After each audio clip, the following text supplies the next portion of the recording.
अचानक एक दिन मेरे अपने संग्रह से निकल आई प्रेमिका को दी हुई किताब, जिसके पहले पृष्ठ से झांकता था मोती से अक्षरों में लिखा समर्पण प्रिय करू के लिए। अचानक मन हुआ हरा, जैसे स्मृतियों की बारिश से भीगा मन भरा भरा। याद आई वे लंबी दोपहरियां जहां आसानी से गुजरता था समय किताबों और प्रेम के बीच। और ऐसी किसी दोपहर के बाद शहर की एकांत सड़क पर चलते फुसफुसाहटों में किए गए अंतहीन संवाद, जो लगता था कभी खत्म न होंगे। एक लंबे अंतराल के बाद जिसमें थी गहरी उदासी और उतनी ही गहरी व्यग्रता, उसने मेरे घर आना शुरू किया था। वो मोबाइल का जमाना नहीं था कि थोड़े से परिचय के बाद आपने इधर से भेजा दिल पान के पत्ते की तरफ और उधर से आया शुद्ध गुलाब का फूल, और आपने समझा कि बात आगे बढ़ सकती है। पर अगर आ गया उधर से पूरा गुलदस्ता, तो आपने समझा कि मामला है पक्का, हालांकि वो सिर्फ प्रणाम भी हो सकता है। उस समय प्यार का पहला खत लिखने में वक्त लगता था, और नए परिंदों को उड़ने में तो और भी ज्यादा। बारा करू रही होगी मेरे जीवन में 2-3 बरस, और वैसे ही किसी दोपहर या कि ठंडी शाम को मैंने भेंट की होगी उसको ये किताब। के बदले कविताएं सुनाऊं, तो कुछ कविताएं आपको सुनाऊं मैं। सदीप भाई आगे आइए, सदीप जयसवाल जी आगे हैं।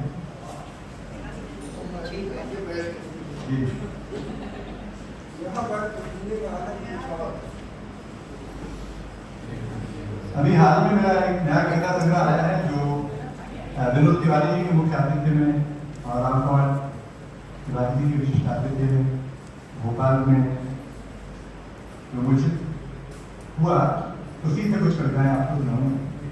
पहले कुछ छोटी कविताएं, और असल में मेरी कविताएं थोड़ी लंबी होती हैं और उनमें एक कथात्मकता बनी रहती है, तो थोड़ी लंबी कविताएं हैं, कम उनमें से सुनाऊंगा और कुछ छोटी कविताएं आपको सुनाता हूँ। ये सारी कविताएं 50 वर्ष के बाद की कविताएं हैं, तो जब हम लोग 50 वर्ष के हुए तो दाम्पत्य जीवन की कविता है, जो जीवन की कविता की है, बड़ी लोकप्रिय भी हुई। आपको इसी से शुरू करता हूँ। कविता का नाम है सुई।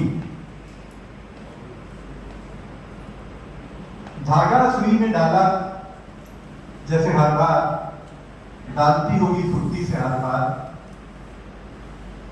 धागा सुई में डाला जैसे हर बार डालती होगी फुर्ती से हर बार।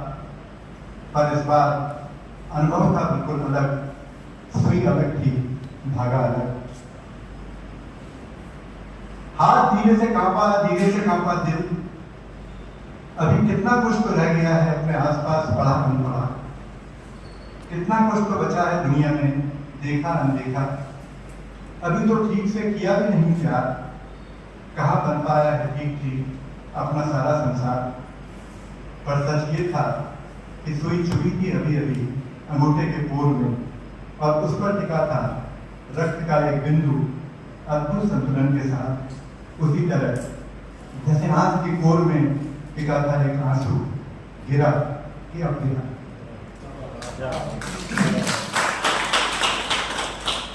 पर सच ये था कि सुई छुई थी अभी अभी अंगूठे के पोर में, और उस पर टिका था रक्त का एक बिंदु अद्भुत संतुलन के साथ। उसी तरह जैसे आंखों की कोर में टिका था एक आंसू, गिरा कि अब गिरा। इसी समय की और एक कविता है, छोटी कविता है। थोड़ा हूं थोड़ा बाहर। इधर घर बनाया है शहर से कुछ दूर, इस तरह थोड़ा शहर में हूं थोड़ा बाहर।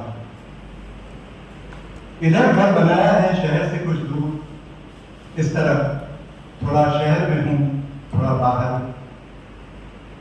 लिखता हूं पर रहता हूं कुर्सियों से दूर, इस तरह थोड़ा साहित्य में हूं थोड़ा बाहर।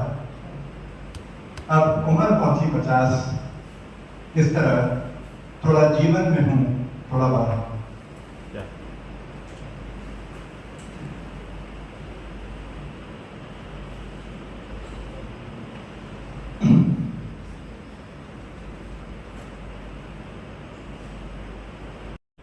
सफलता आक्रांत करती है, उसका नाम है। वो परीक्षा में पास हुआ, तब लोगों ने कहा सफल हुआ। फिर मिली उसे नौकरी अच्छी सी और लोगों ने की उसकी सफलता बड़ी ईर्ष्या। वो ब्रह्मा विश्व में अपनी सुंदर पत्नी के साथ और लोग बोले सफल आदमी है। अच्छा होता अगर लोग न देते उसे अपने जीवन की आशा, न ढूंढते उसमें अपनी सफलता की परिभाषा, तब शायद वो खोलता अपने दिल की बात कि निकला वो मगर पहुंचा नहीं, भरा वो मगर बरसा नहीं, चमका वो पर प्रकाशित नहीं कर सका एक कोना भी धरती का, बताता वो उन्हें अपनी असफलताओं के बारे में।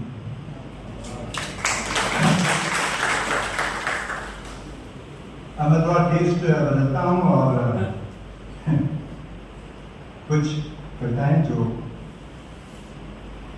नाम है बैठकबाज। कई लोग बैठते रहते हैं। बैठकबाज। पहली बैठक में उसने कहा कि वो कहना तो चाहता है बहुत कुछ, पर अफसोस कि उसे जाना है तुरंत अगली बैठक में, इसलिए कह नहीं पाएगा फिलहाल वो इस बैठक में बहुत कुछ। पहली बैठक में उसने कहा कि कहना तो चाहता है बहुत कुछ, पर अफसोस कि उसे जाना है तुरंत अगली बैठक में, इसलिए वो कह नहीं पाएगा यहाँ फिलहाल बहुत कुछ। अगली में उसने कहा कि वो पिछली में बहुत महत्वपूर्ण सुझाव देकर आ रहा है, इसलिए कुछ देर हुई उसे, पर इसमें भी कहेगा वो जरूर कुछ न कुछ।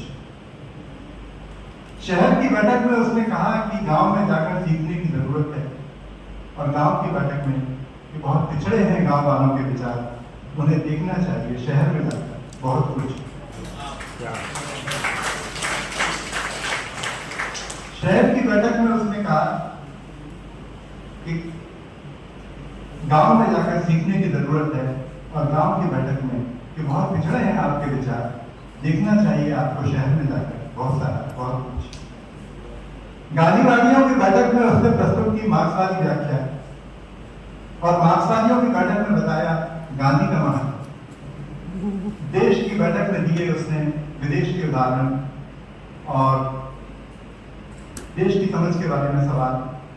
चकित रहते थे सब। देश की बैठक में उसने दिए विदेश के उदाहरण और विदेश के सम्मेलन में खड़े किए देश की समझ के बारे में सवाल। चकित रहते थे लोग उसकी गति, उसके विचार, उसके जीवन से, उसकी अदा, उसकी बनक, उसके दर्शन से।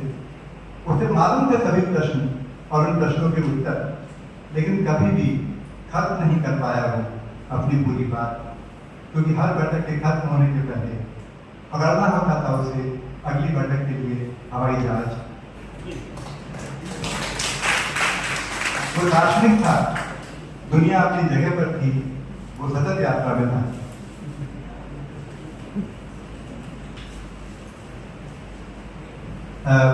एक दो कविता है इसी मूड की ओर। इसका नाम है क्रांतिकारी के जनसत्ता में छपी हुई थी। क्रांतिकारी बहुत से लोग एनजीओ चलाने लगते हैं और क्रांतिकारी था।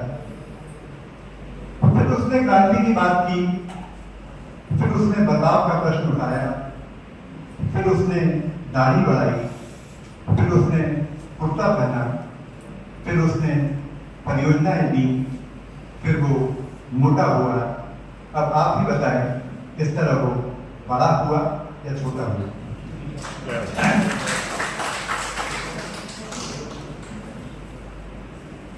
एक कविता जो मेधा वगैरह ने अपने पोस्टर पर यूज की। मेरे अच्छे आदिवासियों, मेरे अच्छे आदिवासियों, विस्थापित हो जाओ ताकि हम स्थापित हो सकें। मेरे अच्छे आदिवासियों, विस्थापित हो जाओ ताकि हम स्थापित हो सकें।